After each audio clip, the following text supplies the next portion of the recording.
ये रिश्ते में मेरी भाभी लगती हैं, और वो भी बताऊं कैसे।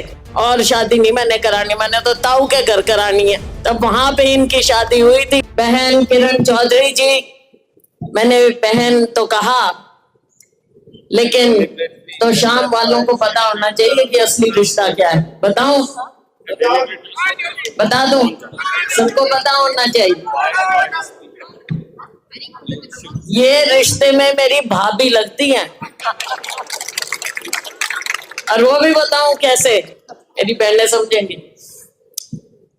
जब इनकी शादी होनी थी तो भाई सुरेंद्र जी ने कहा कि मैं कहीं किसी बैंक्वेट हॉल में या कहीं और शादी नहीं मैंने करानी, मैंने तो ताऊ के घर करानी है। तो मेरे पिताजी स्वर्गीय चौधरी दलबीर सिंह जी के घर दिल्ली में तुगलक रोड में, जब वो केंद्र में मंत्री थे 7 नंबर तुगलक रोड में, तब वहां पे इनकी शादी हुई थी मेरे पिताजी के घर में 73 में 72 में।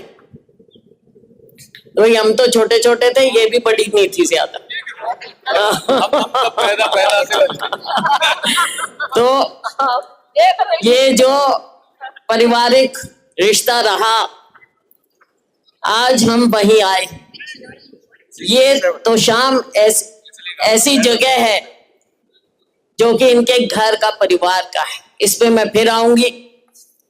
हमारे साथ हमारे भाई कांग्रेस पार्टी के बहुत वरिष्ठ नेता,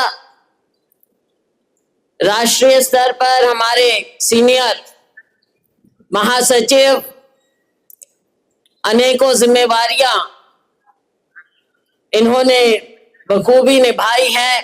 अभी कर्नाटक की बात हुई, जो भी काम इन्हें दिया जाता है बड़ा सोच समझकर कॉन्फिडेंस से दिया जाता है। इन्होंने भी बहुत कम उम्र में राजनीति शुरू की, अभी भी कम उम्र है वैसे, देखने में बेशक लंबा चौड़ा हो, पर सीनियर हैं। अभी हमारे राज्यसभा के सांसद भी हैं भाई रणदीप जी सुरजेवाला। इनके पिताजी को भी आप अच्छी तरह से जानते रहे, जिन्होंने कांग्रेस पार्टी भी चलाई। बल्कि मैं कहूंगी कि पहली बार जब मैं जेल गई, बुड़ैल जेल, तब वो हमारे प्रदेश के अध्यक्ष थे और उनकी अगुवाई में मैं सबसे पहले जेल गई थी। हमारी छोटी बहन, और जैसा रणदीप जी कह रहे थे, भाई सबसे पहला अधिकार जिनके ऊपर आप लोगों का है, सबकी लाडली, सबकी प्यारी, जिन्होंने आज पूरे परिवार की और पूरे क्षेत्र की विरासत इन कंधों पर ओटे हुए है, छोटी बहन श्रुति चौधरी जी। छोटी जरूर है, लेकिन जिम्मेवारी जो इन्होंने निभाई है, मैं समझती हूं कि बड़े से बड़े, सीनियर से सीनियर, समझदार से समझदार लोग इतना काम नहीं निभा सकते जितना हमारी बहन श्रुति चौधरी ने करके दिखाया। मैंने तो खुद देखा है, आपकी सांसद बनी, जहां इनको लगता था कि मैं इतना सा भी काम करवा सकती हूं अपने इलाके का, हर जगह हर मंत्री से मिलना, हर जगह जाना, और इलाके के छोटे से छोटे काम को इन्होंने पूरी जिम्मेवारी और बहुत बड़ा समझकर करवाना। पिछले दिनों में हम नारनौल में थे, महेंद्रगढ़ में, वहां पे गांव गांव में लोग कह रहे थे कि जी हमारे यहाँ पानी की दिक्कत थी और वो श्रुति जी हमारे लिए लेके आई।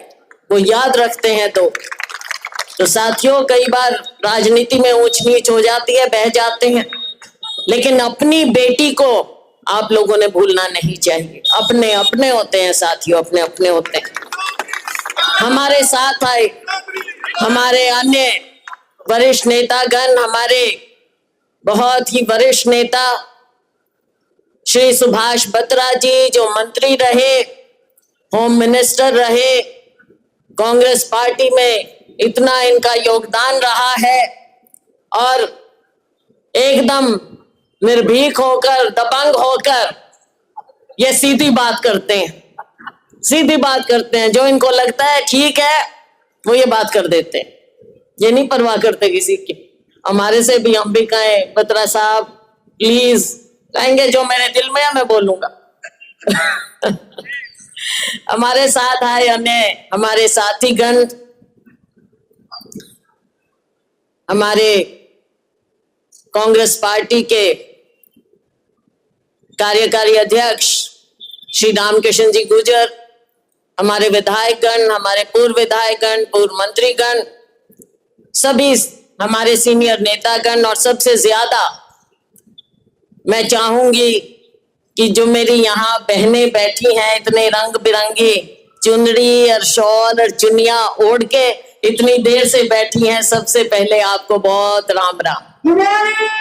मेरे बुजुर्ग और मेरे तो शाम के आसपास के बहुत ही ऊर्जावान मेरे नौजवान कैरू ब्लॉक के मेरे बहुत ही ऊर्जावान साथियों, मेरे वरिष्ठ साथियों ने, नेताओं ने, बहन जी ने, रणदीप भाई ने, बहन श्रुति ने आपको बातें कही, राजनीतिक बातें कही। तो साथियों आप सब समझते हैं, क्योंकि ये जो जहां पे हम खड़े हैं ये क्षेत्र राजनीतिक रूप से बहुत ही बहुत समझदार इलाका है ये, बहुत, क्योंकि आपका राजनीति में आपका बहुत योगदान रहा, आज से नहीं दशकों से, चाहे बंसीलाल जी के समय से जो आपने उनको जो इज्जत दी, चाहे सुरेंद्र सिंह जी को दी, आज हमारी बहन किरण चौधरी जी को आप जो साथ दे रहे हैं, बहन श्रुति जी को, तो आप लोगों को मैं बहुत बहुत मेरा नमस्कार, मेरी राम राम, मेरा नमन। साथियों देश की प्रदेश की बातें हैं बहुत है, और जिसकी रग दुखती है वही जानता है। मेरी बहनें जो इतने इत्मीनान से बैठी हैं, इनको पता है आज महंगाई का क्या आलम है, इनको पता है आज घर कैसे चलाने में दिक्कत हो रही, इनको पता है कि जो इनके बच्चे घूम रहे हैं, ना ढंग की शिक्षा मिल रही। शिक्षा नीति का ये हाल है कि ये सरकार कहती है कि बच्चों को पढ़ाओ, लेकिन सैकड़ों स्कूल, सरकारी स्कूल बंद किए जा रहे हैं। वहां पे कौन पढ़ता है?